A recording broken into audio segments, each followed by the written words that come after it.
Bienvenidos a esta presentación titulada Ante todo, no hagas daño, de la autocrítica a la autocompasión en profesionales de la medicina, en el marco de la sexta jornada de Medicina Narrativa y tercera de Humanismo en Salud para la Universidad de Valparaíso.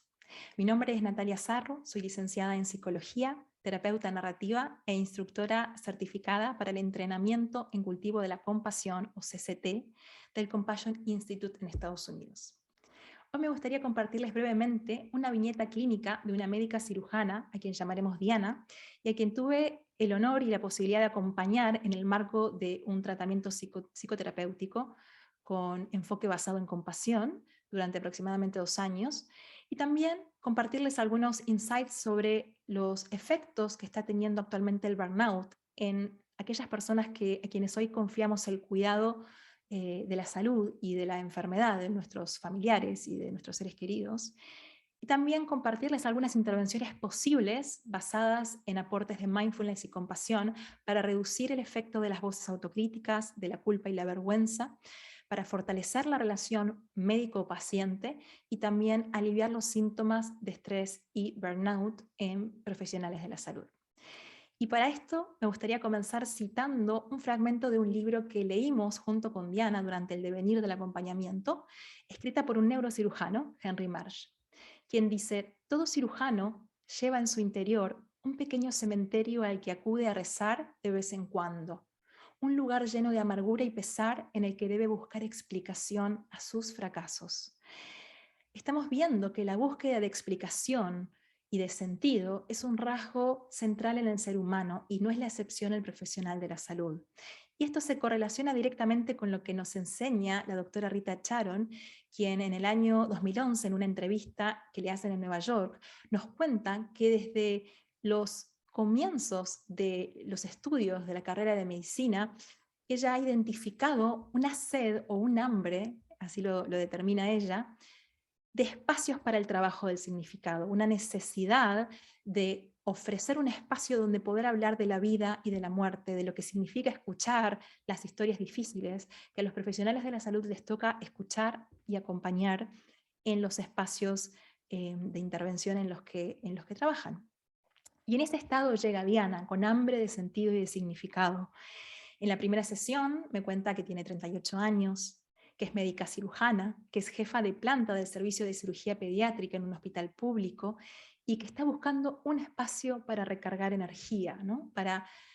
recargar energía antes que el sistema sanitario se la robe, dice ella. También me cuenta que tiene la tendencia a poner al paciente primero, que es la única mujer cirujana de su planta y esto le supone una responsabilidad respecto de otras mujeres cirujanas, y que muchas veces siente grandes dificultades para relacionarse con un jefe a quien ella considera soberbio, es decir, destaca la importancia de la humildad en el rol de liderazgo en salud, y también me cuenta que está considerando seriamente desistir de continuar con la carrera de medicina. El caso de Diana no es aislado, tenemos más de un 55% de médicos experimentando actualmente síntomas de burnout, es decir, agotamiento extremo, cinismo o despersonalización que lleva a esta desconexión en la capacidad de poder empatizar, poder sostener y escuchar las historias en la consulta de los pacientes, y también, como decía la doctora Charon, a esta pérdida del sentido profundo del trabajo diario. ¿Qué intervenciones posibles pueden ayudarnos a reducir o prevenir el burnout en personas como Diana? Intervenciones basadas en compasión son una gran alternativa. ¿Por qué? Porque implican acompañar al profesional a desarrollar el coraje y la valentía para estar en contacto con las historias difíciles, en lugar de evadir o ignorar estas situaciones de dolor, desarrollar herramientas concretas y estrategias de afrontamiento para poder responder adecuadamente al sufrimiento de los pacientes, a la labor de los residentes, por ejemplo, y también al propio sufrimiento que muchas veces queda silenciado. ¿Cómo hicimos este trabajo? Sobre todo desde un enfoque CFT o de terapia centrada en compasión, que implica, por un lado, psicoeducación. Acompañar al médico, a la médica a entender que las fuentes de sufrimiento que atraviesa no son su culpa, sino que están en muchos casos directamente relacionada con este cerebro complicado que hemos heredado de nuestros ancestros y que es velcro para las emociones difíciles y teflón para las emociones positivas. También acompañamos a Diana a poder incorporar ejercicios de regulación emocional para justamente integrar durante su jornada laboral, por ejemplo, también prácticas de atención centrada en la respiración en los minutos previos a comenzar una cirugía o en los momentos de tener que comunicar una noticia difícil al familiar de un niño, y también a poder regular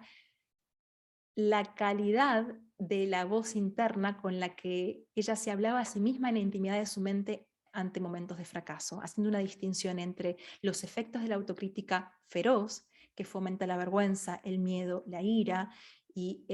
la conducta justamente evitativas del dolor, y por otro lado, acompañándola a nutrir una voz interna autocompasiva que le permita fortalecerse en sus recursos justamente cuando las cosas no iban bien. Y para cerrar, me gustaría compartirles el testimonio de Diana, luego de haber presenciado el fallecimiento de una paciente bebé.